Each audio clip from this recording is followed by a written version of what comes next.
Okay. Keep going. So we were just discussing about, this is a tumor that comes from the coverings of the brain. That this is likely a tumor that's called a meningioma. We talked about the Depo-Provera and how it likely potentially contributed to some extent. That is wild that it could have been there for that many Right. years. I don't think it was as big No, right. or as long. Right. I think this probably, it became larger. And that's when later. I had the symptoms. Right. Okay. So, again, these are different cuts of the MRI. Okay. And here we're slicing you like a salami. Yeah. So, like along, the length of you. Yeah. These are your eyeballs, this is your nose.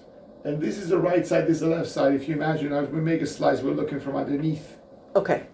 You know why they made it like this? Just to make doctors think that they know something better. But this is the right side, this is the left. Okay. Okay. So whatever is gray here is your brain, and then they gave you this dye from the vein, Right. and it helps delineate the tumor. Many of the kind of whiter stuff here are normal. This is more like your skin, and then some of this stuff that are kind of webby within the brain, they're normal blood vessels. Okay. But this white thing here that shouldn't be here No. is actually invading a little bit the bone, and Yeah. even like the sinuses over here. I have a lot of sinus pain, Right. so yeah. So they're invading even a little bit of the sinus. And here's where the fibers of the smell go, and that's why I was asking you if you still had smell. And that also has kind of implications about, how aggressive we are with this and how we repair this. Okay. But it's starting to go a little bit in your sinuses of your nose, and Yeah. actually in your nose Yeah. of itself.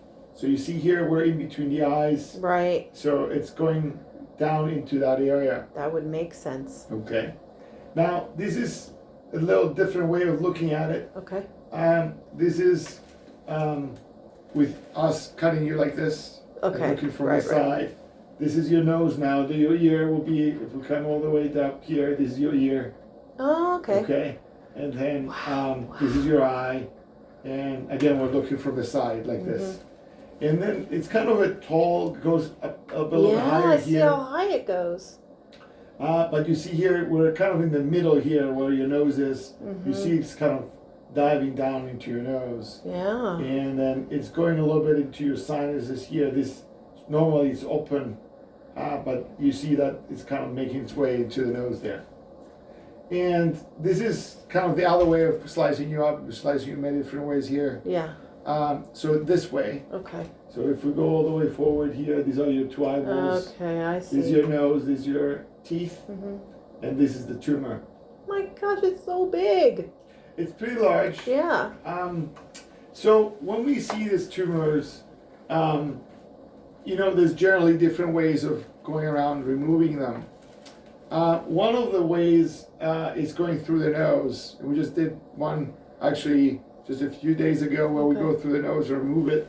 The issue with this particular one is it goes too far to the side. I see. Okay. And then it also goes too far up. Okay. So this is not a good tumor to do through the nose. So no Egyptian style removal of my tumor. There is a tumors that we may have to use partly through the nose, but it can't just be purely They can't removed just through the okay. So we would do both or just go into my we skull? might have to, and I think it would be a good idea to have formal testing of your smell actually, Okay. just to see if that's something that you have. Okay. But I think we need to bring like a little kit here where we test different Okay. smells and see. The other way that we have to address these tumors is actually that's more minimally invasive.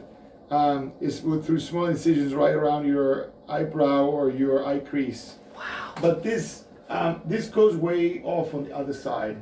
Okay. And it goes way down in your nose in a way that, when we do that, it's a little bit less easy to repair things. It also goes very forward. This is better if this tumor's kind of more right here. Right. So the way that this the most comprehensive way of addressing this particular tumor is actually if we made an incision that's behind your hairline. Okay. And we actually need to come down and then address this tumor from the front. You see that most of this tumor is kind of draped over the front of the skull here. Yeah. Okay. I think that's the way that, in a way it's not kind of traditionally minimally invasive. It's a pretty big surgery. But it's the way, we have everything in our armamentarium and do everything, but we have to do the right thing for the right tumor. Okay, yep. And I think this is the right thing for this particular tumor. This is another sequence of the MRI, is what we call a T2 sequence, and I don't want to bore you with a lot of kind of technical stuff. I'm very interested, but you see how your brain here is kind of more grayish. Whatever is white here, that's actually fluid within the brain. That's whatever is white here looks white. Okay. Whatever is fluid here looks white rather. This is the tumor that looks kind of more gray. But you see here, this white stuff. Yeah. It shouldn't be here. That's swelling within the brain. Oh. I think that's why you're having all this headaches. Yeah. I bet I don't know if you noticed yourself having some memory issues, trouble getting I always have. Thought straight, Well, kind of organizing yourself, kind of more executive functions. I got diagnosed with ADHD. Right. So I don't know to what extent that's true on and of its own, but this could affect that. I could have affected that for sure in terms of you being able to maintain your focus and kind of just put your kind of thoughts in a cohesive. Sorry, manner. it's really nice to kind of see on screen something that is explaining things. My whole life. Yeah. Right. I don't know how big this was and for how long. Yeah. Again, I suspect that you've had this for a while, but this is causing a decent amount of swelling in the brain. Okay. Wow, that's wow. So,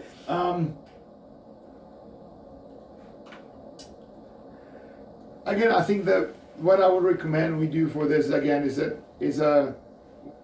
called a bicoronal incision and craniotomy. Okay. And we will use your own tissues to be able to repair, because there's going to be an opening in the base of the skull here as well as your sinuses. Okay. There is a chance that we may have to go from the nose as well to make sure that this is repaired adequately. I understand. Which is why I'm with you and not with Dr. Zen. Right. Okay. Yeah. Because we can all do similar stuff to some extent, but, at a place like this, we all subspecialize as well. Okay. I think this is a tumor that we have a pretty good chance of removing nearly everything. If there's a little bit something left, that's something that we can, in a second stage, address with a very focused beam irradiation called gamma knife. Okay. Which I do. So it will coordinate things as needed. Okay. There is actually a little bit another tumor. What? More on the side here. It's kind of the same thing. I have 2 tumors? It's the beginnings of it. Oh my gosh. It's right here. I don't know if it's the beginnings of it here. I'm gonna have to name this one too. Right. I don't think there's anything to do about this other than observe. Okay. But the way this looks like, again, it kind of just, that's why I was asking you about Devo-Provera. It's kind of more, when they get large and young women and invasive like that, usually that was part of the story. You can pinpoint it to that. Yes. Okay. Yeah. Wow. That's intense. Okay. So I can see where you're having the issues. We're just looking at where we can, I with that amount of swelling, I don't want to wait. I don't want to wait either. Too long. I understand also because of logistics, you prefer that you take care of this sooner than later because of your husband is off. I understand. Yeah. I don't know if next Wednesday would be potentially a possibility. Yes. Yeah. Like we are ready to go whenever you are ready for us. So I think we're just looking at the schedule. We could potentially do this next Wednesday. Okay. That would be lovely. Okay.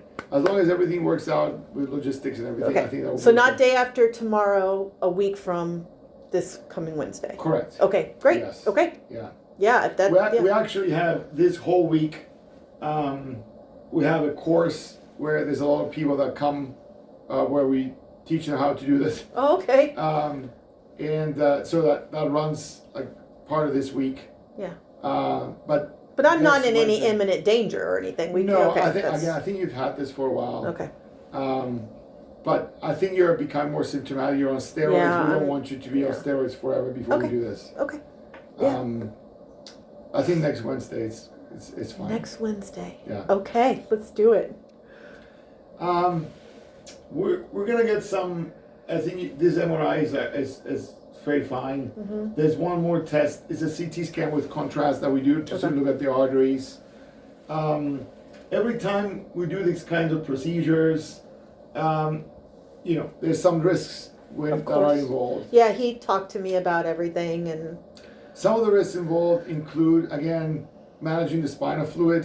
The more aggressive we are, the more, we remove the tissues that are involved, the more that we have to fix that gap that is created. I understand. You're a healthy woman, otherwise, again, we can use your own tissues to try and repair everything well. But at the same time, despite us doing that, there's a chance that things like the water around the brain may understand. find its way out. Right. The chance of infection, I think, is less, but still a possibility. Yeah. This is invading the brain quite a bit. Yeah. So there's not going to be like a nice peel away. Okay, plan so it because is in my brain, like it is invading my brain. It's starting to invade the brain. Okay. But it's not it didn't start from the brain. It started outside the brain. Okay, And and now just it's going in. Right. So Okay. usually there's areas here, like, if I blow this up here, Mm-hmm. there's really no area where there's a very nice plane, but there's areas, for example, that, there's like a little cleft that you see here. Yeah. That tells you that area is going to be separatable. Okay. But here you see it's kind of just completely Going blending with the in. swelling. Yeah. I know that there's not going to be a good interface with the brain there. Okay. So, but, we'll evaluate that plane there. That's an area where we can be a little bit more aggressive. Okay. The chance of hurting any of the arteries or veins there in a way that's going to cause either a stroke or bleeding, it's a possibility, but again, we tried our best to avoid any of that, obviously. We do the removal under the microscope where we can see like these little arteries and veins and try and separate them. Yeah. Having something like a seizure can happen after removing these tumors because as you remove them, you stir things up a little bit, and That's then yeah. the way that it can manifest is with seizures. But usually we keep people on medicines that prevent that from happening. Okay. Dr. Patel told me that you were planning to go shave your head. I just Please don't do said, that. yeah, if I had to, I was No, talking about please my do son not. and, yeah, okay. Please do not. You have nice, beautiful hair. Thank you. Actually, the way we would do this, we could make it in a way actually that if you wear your hair in a certain way, probably no one would be able to tell. Okay. That's So wonderful. we'll just shave a small strip around the area where they're going to make the incision. Okay, great. Yes. That's wonderful. Um, That'll make my husband very happy. yes. Yes. No, after the surgery, you will have some swelling. Right. So it can go as far as, swollen around your face where your eyes can barely open. That gets worse the first 48 hours, 72 hours after surgery. Okay. And then it will get better. By the time that we see people back to check on them about 2 weeks later, usually that's gone. Okay. To like 80-90% or so. Great, wonderful. You're a healthy woman, I understand. We'll do this, but you don't have any other issues otherwise. I don't, I not think- with my head or anything. I think that you'll likely end up staying in the hospital for, something like 2 or 3 or maybe 4 days, even if everything goes well Okay, after the surgery. Okay. Of course, if you're feeling great, be able to get up and go. Right. We'll have no issues sending you home Okay. sooner. But it's a major surgery. I think know. you're going to need at least 2 or 3 days to kind of just to get your bearings after the surgery. okay. I think it's not very likely. Some people may require a little bit of time at a rehabilitation facility just to get their strength together. Yeah. I think that is not necessarily something that you're going to need to do. But it's there if I need it. Yes, we'll probably evaluate you right after the surgery with the physical therapist and the physiatrist and all that. Okay. And see if that's something you need. Okay. I know I gave you a lot of information, You did, and yeah. you know, some of that may be confusing. I just want to make a stop here, see if there's any questions. The only thing I just was the prognosis is a pretty good one, right? I think so. Okay, good. Yes. Okay. I think even if this ended up being a grade 2 tumor, which is kind of like in the middle of the more aggressive ones and the more benign ones, you know, there's still very good options. I think it's worthwhile, given your age and you know how this looks like, to try and be aggressive with it. To I agree. Remove, yes, please. hopefully everything. Yes. I want that. And yes. that would make, you know, some of the risks of repairing things a little bit more, you know, pronounced. Right. But worth it. I think, you know, if we were to remove this whole tumor, I think this, if you don't have issues with your olfaction, this will definitely affect your olfaction. Okay. In order to, if you had still olfaction that is there, in order to preserve the olfaction, we would have to not remove part of the tumor. Yeah. So it's always like a little bit of a risk and a benefit there. Yeah. But again, based on how this tumor looks like, and I would be surprised if your olfaction was intact. This area here is exactly where your smelling nerves are. Yeah. And they're completely infiltrated. Okay. Yeah. So I think we need to check you a little bit. You know, maybe when you go home, that's something you can test as well, with some things that are not caustic. Yeah. You know, like alcohol is something that kind of just creates a certain burn anyway. Yeah, burn, and that's something what sometimes when people feel that is not going to be affected, but the smell itself, okay, you know, sometimes is affected. Okay. So, and then usually when this happens, it happens so slowly that people don't really realize. I haven't really. Right. And I've been dealing with the other symptoms so much that I just didn't even care. Right. You know. I hear you.